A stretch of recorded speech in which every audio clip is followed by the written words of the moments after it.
Now, what about software created for internal company use? All right, so this is not software that we're going to be selling. We are creating this internal software. It happens a lot.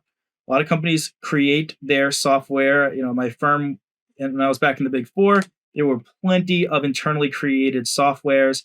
And how did they account for those? Well, okay, accounting for costs.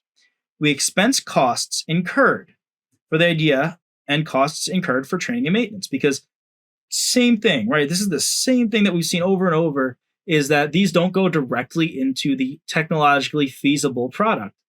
And then you capitalize costs incurred after technological feasibility and for upgrades and enhancements. Just like for fixed assets, you capitalize costs for upgrades and enhancements. These include direct costs of materials and services, makes sense, costs of employees directly associated with the project after technological feasibility, and interest costs incurred for the project. Awesome.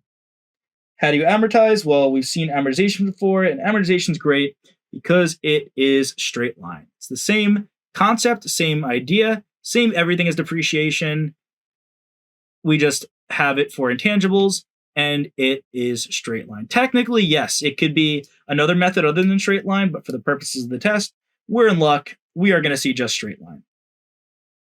All right, how do we recognize revenue here? If software previously developed for internal use is subsequently sold to outsiders, so let's say Microsoft Office was initially used to just use in-house at Microsoft, but then they decided to sell it to customers.